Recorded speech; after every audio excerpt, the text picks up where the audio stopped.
tá? Outra certidão que nos interessa muito é a certidão negativa do ajuste ao trabalho. Lembrando que o seu trabalho para o due diligência e o compliance imobiliário nos interessam duas certidões, essa é a grande pegadinha, o pulo do gato, a certidão de distribuições trabalhistas e a certidão de execuções trabalhistas. A certidão é emitida pelo Tribunal Superior do Trabalho, TST, que é a entidade máxima do Poder Judiciário que lida com os direitos trabalhistas.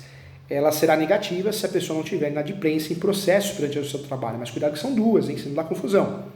As dívidas, de fato, consistem em obrigações de pagar ou fazer impostas por sentenças judiciais ou acordos trabalhistas não cumpridos, incluindo custas processuais, multas, honorários de perito também. O documento, gente, tem validade em todo o território nacional, é emitido pela Justiça do Trabalho, com validade de 180 dias. Tá? O tribunal também mantém uma lista de empregados que tem débitos no Banco Nacional de Devedores Trabalhistas, que é o BNDT, tá? Que é o Banco Nacional de Devedores de Débitos Trabalhistas. Outra certidão que nos interessa também, nós temos que conhecer dentro do due diligence, do compliance imobiliário, é a certidão de FGTS, que comprova que o indivíduo está cumprindo todas as obrigações legais em relação ao fundo de garantia do tempo de serviço. Isso independente se a empresa tem funcionário ou não, como um MEI, por exemplo, né?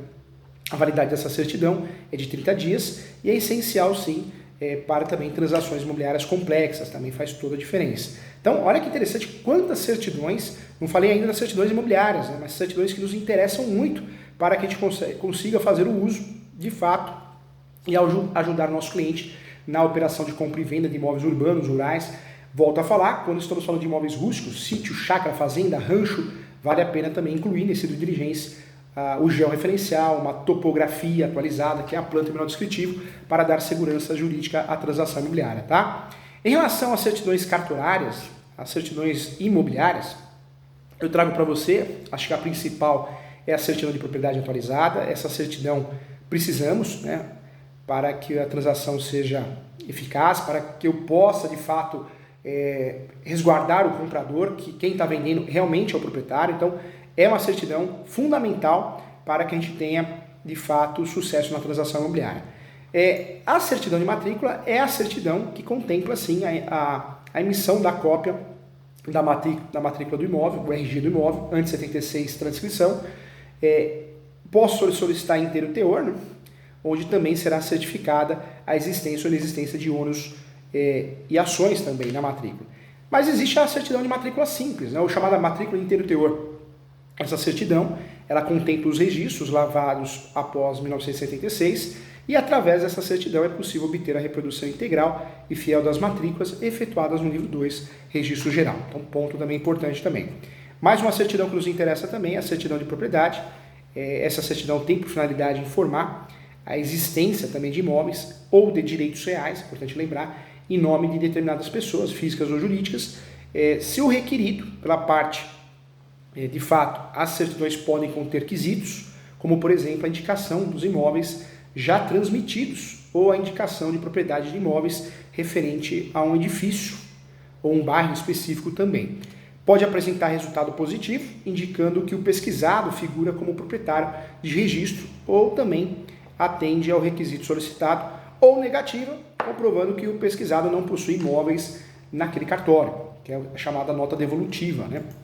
Eu uso essa nota devolutiva até para fazer uso capião de vício registral, aquele imóvel que não tem registro em lugar nenhum. Outra certidão que você tem que conhecer para praticar o serviço de diligência e compliance imobiliário é a certidão de registro auxiliar, de inteiro teor. Essa certidão ela contempla a reprodução integral e fiel do registro efetuado após 1976, no livro 3, que é o registro auxiliar. Essa certidão ela relaciona, de fato, a atos que foram atribuídos por lei ao registro de imóveis, mas que não estão relacionados diretamente ao imóvel. E, por exemplo, eu trago as convenções de condomínio, cédulas de crédito, convenções antinupciais, regimento interno, às vezes a planta, menor descritivo, que está arquivada no cartório também nos interessa também. Gosto muito dessa certidão que eu vou falar agora, que é a certidão de registro auxiliar, a chamada por quesito. Essa certidão ela contempla atos registrados após 1976 no livro 3. Eu posso fazer perguntas ao cartório, que o cartório vai trazer as respostas. Também posso, através dessa certidão, ter acesso à convenção de condomínio, pacto antinupciais, cédulas de crédito também, contrato de penhor também nos interessa muito. Então, certidão é importante. Certidão de registro do imóvel também Essa certidão é utilizada quando os interessados buscam localizar registros de um determinado imóvel a partir do indicador real, que seria, o que é o indicador real? Quadra, lote, bairro. A certidão poderá ser positiva, apresentando o número dos registros relativos aos imóveis, ou negativa, caso não seja encontrado nenhum imóvel também. Estamos trabalhando todas as certidões aqui, mas o due diligence não é que eu vou solicitar todas essas certidões, eu vou solicitar uma certidão de propriedade atualizada. Dependendo da situação, se tem algo positivo, eu vou solicitar de fato uma certidão mais completa, talvez uma vintenária, que eu já vou explicar também. Então, estou explicando todas as certidões para você dominar esse assunto e prestar um serviço de qualidade. O normal do due diligence é o quê? A certidão de propriedade, verificar se tem tributos, débitos e tributos da União, Estado, município, o Distrito Federal, se for o caso. Aí eu vou procurar as partes, né, o comprador, o vendedor, certidão de distribuidor civil da esfera estadual federal, criminal também da esfera estadual federal, certidões de protestos da localidade do imóvel, onde resida o vendedor, certidões trabalhistas de ações trabalhistas e execução trabalhistas. É isso que eu vou fazer. Mais um auto de vistoria, mais um parecer técnico feito pelo advogado, advogada, corretor, corretora. Então, eu vou fazer isso. Dependendo da complexidade da transação imobiliária, então a transação imobiliária de um sítio, uma chácara, fazenda, rancho, aí eu vou juntar a isso, eu vou juntar também a topografia, o georreferencial, para proteger em relação à metragem, não ter discussão amanhã ou depois. Então, também vou fazer isso. O due diligence também, caso eu estou fazendo a transação imobiliária de uma pessoa jurídica, ou seja, empresa, eu vou fazer essa investigação, não só no nome dos sócios, mas no nome da empresa também, inclusive a certidão de FGTS, que eu falei aqui, nos interessa muito também. Então, cada caso é um caso. O due diligence tem uma raiz de pelo menos ali 8 certidões, né, na propriedade, se for condomínio, certidão de débitos condominiais, trabalhistas, execuções e ações trabalhistas, protestos, certidão de ações cíveis, né, o distribuidor civil da esfera estadual e da esfera federal, criminal da esfera estadual e da esfera federal. Esse é o básico, mas eu posso fazer algo a mais, né? Então depende da transação imobiliária e por que eu fui procurado, tá? Então ponto importante. Outra certidão que nos interessa muito, então, é a certidão de transcrição. Antes de 1976, era chamada transcrição, passou a ser chamada matrícula. Mudou a formatação.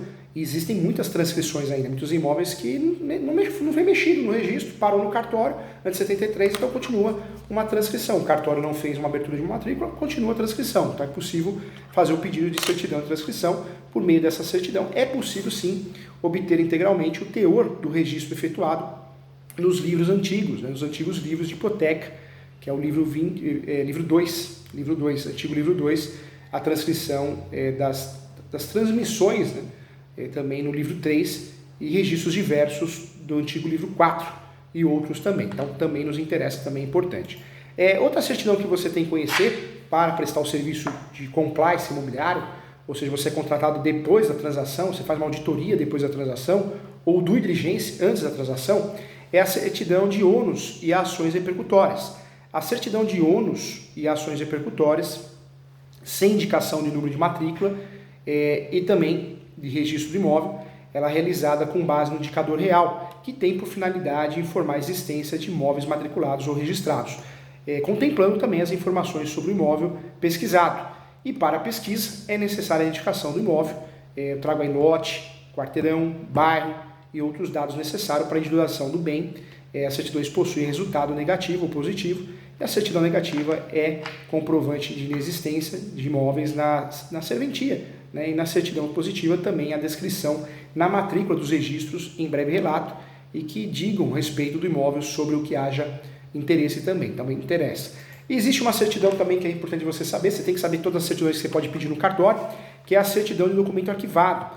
Essa certidão ela corresponde sim a documentos constantes do acervo do cartório e que foram utilizados para a realização de um registro ou averbação relativos ao imóvel. A título de exemplo, poderá ser solicitada a cópia da convenção do condomínio, contrato particular diverso e também baixa da construção, memorial de incorporação, plantas, entre outros também. Outra certidão que nós temos que conversar aqui é a certidão vintenária, é a certidão que informa a situação do imóvel num período de tempo retroativo a 20 anos, né, contados da data do último registro da averbação constante na matrícula ou transcrição. Também é uma certidão muito conhecida que nos interessa também.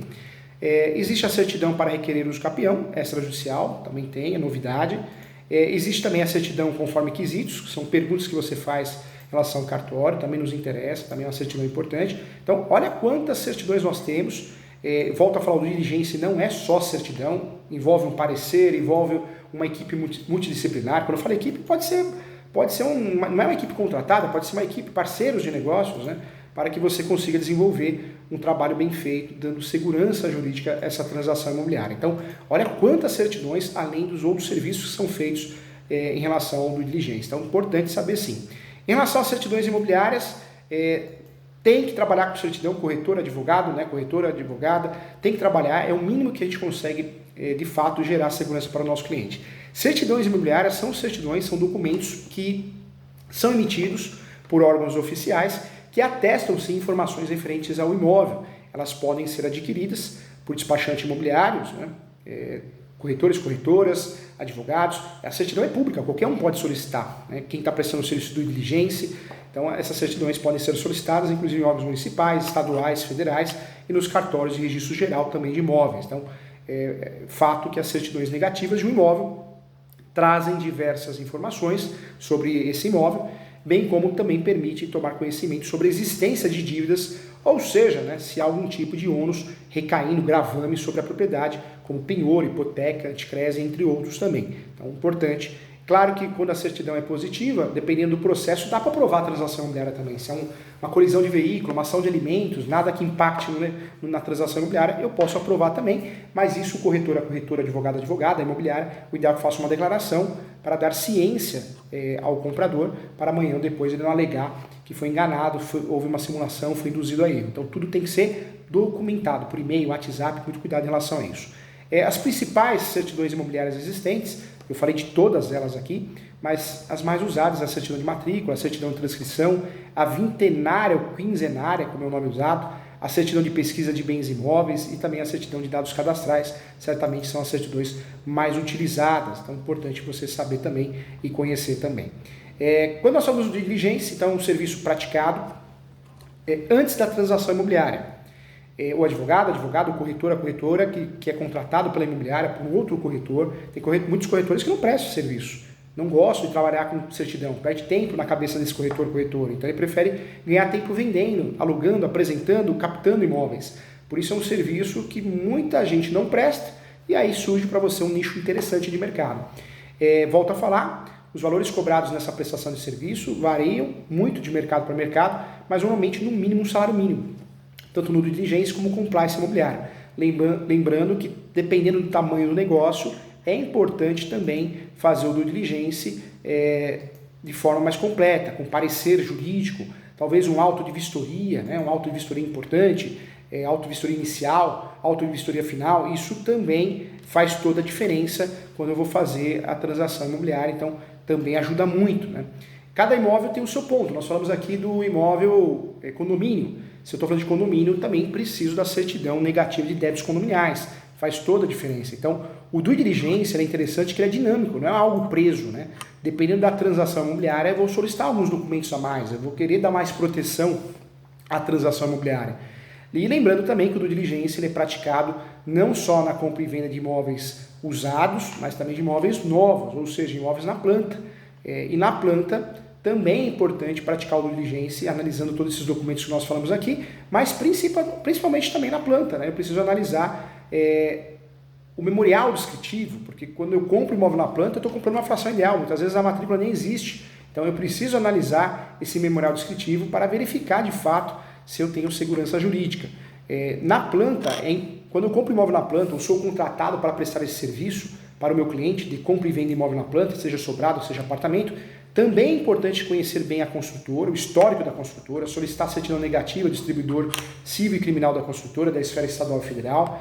Também é muito importante a verificação de todos os documentos do empreendimento, para verificar se há patrimônio afetado ou não, afetação, né? Ou seja, é aquele regime que eu tenho o patrimônio separado do patrimônio da construtora, da incorporadora, então é importante analisar isso. Guardar toda a documentação e correspondência também. Ter muita atenção ao memorial descritivo, também faz parte do diligência. Dar preferência a empreendimentos que estejam financiados ou possuam seguro fornecido por instituições financeiras renomadas também. Negociar as cláusulas para cada caso de existência de compra e venda. Formalizar toda a transação no cartório de registro de imóveis também é muito importante. Tudo isso que nós estamos falando aqui também é due diligence, né? Então também pode ser praticado na compra e venda de imóvel na planta. Eu posso ser contratado e aí a prestação de serviço tem essas regrinhas a mais, tem esses ditames a mais, então também é importante. E o mesmo acontece no imóvel rural, né, gente? Quando nós falamos de imóvel rural, também alguns cuidados são necessários a mais. Verificar além da matrícula, tudo que nós conversamos aqui, mas eu preciso verificar se é preciso, de fato, analisar certidões diferentes. E de fato é. Eu tenho um cadastro rural, CND, né, da Receita Federal, ITR, Imposto Territorial Rural, então eu preciso observar a fração mínima de parcelamento. A fração mínima de parcelamento, ela de fato é a menor área que um imóvel rural pode ser parcelado. E eu preciso verificar isso, para ver se de fato eu estou respeitando ou desrespeitando essa legislação, essa regra, em determinada região. Eu trago como exemplo, assumi um caso recente em Minas Gerais, a fração é de 2 hectares, que corresponde a 20 mil metros quadrados. Portanto, só se pode vender e registrar o tamanho que corresponde a essa medida, senão você vai ter dor de cabeça. Então é importante analisar isso também, a fração mínima de parcelamento. Olha como due diligence vai além. Outra regra geral, a compra e venda somente pode ocorrer quando feita por cartório, tabelião de notas, né? Então o tabelião de notas vai lavrar a escritura pública para que eu consiga registrar no cartório. São cartórios diferentes que prestam serviços diferentes. O artigo 108 do Código Civil esclarece muito bem que toda transação imobiliária acima de 30 salários mínimos tem que ser feita por escritura pública. Então, também outro ponto que nos interessa no due diligence também. Quero trazer para você que nós temos algumas exceções. Nos contratos, nos casos de imóveis rurais, as partes prometem vender imóveis rurais com áreas inferiores à fração mínima de parcelamento, e isso ocorre, esse negócio não pode ser efetivado no tabelião de notas, pelo fato do negócio estar desrespeitando a fração mínima de parcelamento, que está prevista no artigo 65, gente, da Lei Federal, que é a Lei 4.504 de 64, do Estatuto da Terra. E também na Lei 5.868, anota aí, 5.868 de 72, artigo 8 também. Portanto, os negócios, como são inseguros do ponto de vista jurídico, com um contrato preliminar se transmite a posse, porém não a propriedade. Nós falamos aqui no imóvel rural, sítio, chácara, rancha, fazenda, o georreferencial é muito bem-vindo, hein? Com o fim de evitar a sobreposição de matrícula, sobreposição de área, furto de metragem, sobreposição de imóveis rurais, é necessário que o proprietário, o interessado, o comprador do imóvel rural, realize um procedimento chamado georreferenciamento. E esse procedimento, no due diligence ou no compliance imobiliário, é muito importante. Trata-se de um procedimento que visa definir a forma, a dimensão, a localização, através de levantamento topográfico, que toma as coordenadas geográficas do imóvel, conhecidas em um dado sistema de referência, e o georreferenciamento é utilizado por um engenheiro especializado em topografia rural. É obrigatório a todos os imóveis rurais, inclusive isso é importante falar, portanto sim fato, né? É importante observar se o imóvel a ser adquirido já foi georreferenciado ou não. No imóvel rural isso é importante, porque caso não tenha sido, é preciso observar os prazos legais para que seja realizado o georreferenciamento, e os prazos foram estabelecidos de forma originariamente pelo decreto, anote aí, 4.449 de 2002. Os prazos para georreferenciamento, anota que isso é importante, hein? Os prazos para georreferenciamento são 20/11/2021 para imóveis com áreas de até 25 a menos de 100 hectares. Já de 20/11/2025 para os imóveis com área inferior a 25 hectares, ok? Então anotou aí? Então o decreto 4.449 de 2002 traz os prazos para o georreferenciamento. Do dia 20 até o dia 20/11/2021 para imóveis com áreas de 25 metros a menos de 100 hectares, e do dia 20/11/2025 para os imóveis com área inferior a 25 hectares, ok? Atenta-se, gente, muito importante isso, que para o fato de que, caso já tenha o esgotamento do prazo para o georreferenciamento de determinado imóvel, o registro da compra e venda somente será efetivado, nota isso, hein? Somente será efetivado caso seja antes realizado o georreferenciamento daquele imóvel. Então, portanto, é preciso sim verificar essa questão antes de adquirir um imóvel rural. Isso também entra no due diligence e no compliance imobiliário, hein? Aqui você está aprendendo um curso aqui na aula, o compliance imobiliário, o georreferencial é um instrumento importantíssimo no compliance imobiliário e no due diligence também. Nós estamos falando de due diligence de imóveis rurais, urbanos, comerciais, residenciais e também de imóveis de todos os gêneros, né? Então, nós estamos trabalhando com due diligence compliance imobiliário e com imóveis de todos os gêneros, inclusive imóveis rurais. Então, presta muita atenção. Esse due diligence, esse cuidado que eu tenho que ter antes da transação imobiliária ou compliance, uma auditoria ao fim, eu preciso também, sempre no imóvel urbano, levantar diversas questões que nós conversamos aqui. Mas no imóvel rural, sítio, chácara, rancho e fazenda, é importante sim analisar a questão ambiental. Uma das questões mais relevantes quando se fala em imóvel rural é verificar as questões ambientais que envolvem. Eu vou te passar o passo a passo, fique tranquilo. Vamos lá, anota aí. Para verificar as questões ambientais, eu quero que você analise, sim, obrigatoriamente, no due diligence, quando você é contratado antes, e no compliance imobiliário. Por isso, veja, o due diligence, não é que todo due diligence é um salário mínimo. Depende da transação imobiliária, depende do valor, da localidade e qual transação imobiliária. Um due diligence de uma transação imobiliária do imóvel rural, eu fiz um due diligence recentemente onde foi cobrado R$35 mil. R$35 mil para fazer o due diligence de uma fazenda. Mas o serviço, a hora técnica de trabalho, eu precisei entregar mais horas de trabalho. E o negócio de valor gigantesco. Então, o due diligence não é que seja só um salário mínimo, depende da transação imobiliária, do valor da transação, da complexidade. Se é um due diligence mais simples ou mais complexo, se é um compliance imobiliário simples, mais complexo, então depende disso, tá? Eu te dou uma linha de precificação, porque isso a gente não aprende na faculdade. E aqui no curso você aprende, eu quero o seu bem, quero que você saiba o que cobra um bom profissional, né? Porque não adianta achar que ganha por preço. Profissional, ninguém contrata ninguém por preço, mas por qualidade, por responsabilidade. Então você tem que saber o valor de mercado. Vamos lá. Nessa questão ambiental, então, é necessário analisar o CAR, que é o CRA, Cadastro Ambiental Rural. A primeira delas é observar se determinado imóvel foi inscrito no chamado Cadastro Ambiental Rural, vulgarmente conhecido como CAR, né? O CAR é um registro público eletrônico obrigatório para todos os imóveis rurais e tem como finalidade integrar as informações ambientais referentes à situação das áreas de preservação permanente. Das áreas de reserva legal, também das florestas, das remanescentes da vegetação nativa, também das áreas de uso restrito e das áreas consolidadas das propriedades e posses rurais do país também, tá?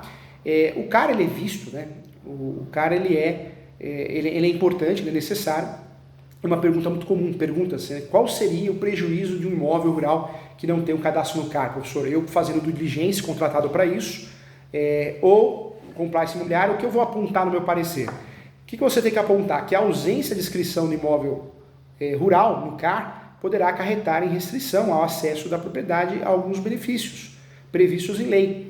Eu trago como exemplo a possibilidade de regularização das áreas de proteção permanente, APP, ou a regularização de reserva legal, vegetação natural, que inclusive foi suprimida e alterada até o dia 22/7/2008, naquela época, né, no imóvel rural, sem atuação por infração administrativa ou crime ambiental, isso que apareceu no artigo 59 da Lei 12.651. Mas outro ponto negativo, quando eu não tenho o cadastro do CAR, é também a dificuldade de obtenção de crédito agrícola. Em todas as modalidades, o crédito agrícola tem sim uma taxa de juros normalmente menor, bem como os limites e prazos maiores para que o praticado, né, de fato no mercado. Isso aparece inclusive na Lei 12.651 também, então é uma outra desvantagem. Também uma outra desvantagem é a dificuldade na contratação de seguro agrícola em condições melhores que as praticadas no mercado. Isso também aparece também na Lei 12.651, artigo 41. Não poderíamos deixar de lado, a falta do CAR vai gerar também uma dificuldade na dedução das áreas de preservação permanente, de reserva legal e de uso restrito da base de cálculo do Imposto sobre Propriedade Territorial, o ITR, também importante aqui. Também, né, gerando créditos tributários também. Em linhas gerais, né, eu também trago para você a dificuldade de financiamento para atender iniciativas de preservação voluntária, de vegetação nativa, proteção de espécies da flora nativa, ameaças de extinção, manejo florestal, agroflorestal sustentável, realizados na propriedade ou posse rural, ou a recuperação de áreas degradadas. Também existe uma dificuldade quando eu não tenho CAR, também é complicado, né? Outro ponto, isenção de impostos, né? Quando eu tenho o cadastro do CAR, existe a facilitação sim para conquistar e ter os benefícios de várias isenções de impostos para os principais insumos e equipamentos como fio de arame, postes de madeira tratada, que mais? Bombas de água, trato de perfuração de solo. E aí eu trago também, dentre outras utilizações, né, também para o processo de recuperação e manutenção das áreas de preservação permanente, da área de APP, né? Também é importante. Outro ponto também, que eu diria que é uma desvantagem, quando não tem o cadastro do CAR, é a suspensão de sanções, né, em fundo de infrações administrativas por supressão, de fato, irregular de vegetação de áreas de APP, ou reserva legal de uso restrito cometidas também até o dia 27/7/2008. Isso também na Lei 12.651. Então, o fato de eu não ter o cadastro do CAR é um ponto relevante, né? É um ponto relevante porque vai impactar em diversas situações. Outro ponto que eu vou checar em relação a questões ambientais, também importante, verificar a área de preservação permanente. Tem que verificar isso. Não é incomum que dentro de imóveis rurais existam áreas, né, de preservação permanente, as chamadas APP, que estão previstas no Código Florestal e são protegidas, cobertas ou não por vegetação nativa com a função ambiental de preservar os recursos híbridos. E aí eu trago a paisagem, a estabilidade geológica e também a de biodiversidade para facilitar o fluxo gênico de fauna, né, e também flora. Proteger o solo, assessorar o bem-estar também das populações humanas, e isso aparece também no artigo 3º da Lei 12.651.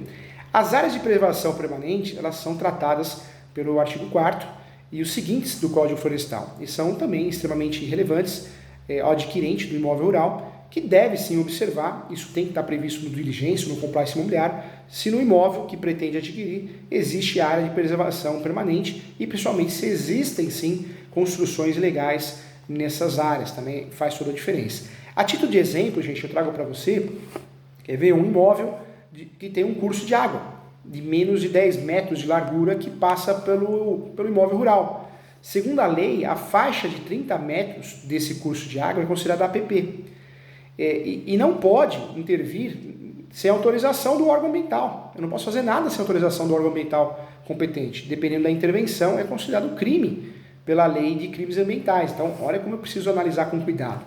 Caso algo tenha sido construído nessa área de APP, a área de preservação ambiental, pelo promitente vendedor do imóvel, é preciso observar quanto foi realizada a construção, sob pena do adquirente daquele imóvel responder pelo passivo ambiental. E aí, gente, a obrigação ambiental é a obrigação próprio terreno, né? Não tem como fugir. A obrigação próprio terreno, o que significa que acompanha a coisa. É um ponto também importante. Outra checagem que eu tenho que fazer no diligência na compra e venda de imóveis rurais, também, de fato, né, as atuações ambientais. Quem pode fiscalizar os meios ambientais? A União, o Estado, o município, todo mundo. Mas outra questão ambiental relevante é verificar se o proprietário daquele imóvel que está sendo vendido possui atuações ambientais nos órgãos ambientais competentes, como o IBAMA, órgão ambiental nos órgãos ambientais competentes, tem o órgão ambiental federal e o órgão ambiental municipal. O Brasil é muito grande, temos até nomenclaturas diferentes, mas casos existentes deve se verificar sim como ficaria eventuais multas incidentes sobre imóvel e constar sim esses quesitos em contrato. Também isso faz toda a diferença também. Então, olha só como nós temos aqui diversas situações importantes a serem analisadas numa transação imobiliária rural. Tudo isso que nós falamos aqui, gente, é do diligência, né? É do diligência. Eu preciso verificar quem é o proprietário. Por que pagar o preço total sem ver os documentos? Qual a lógica disso?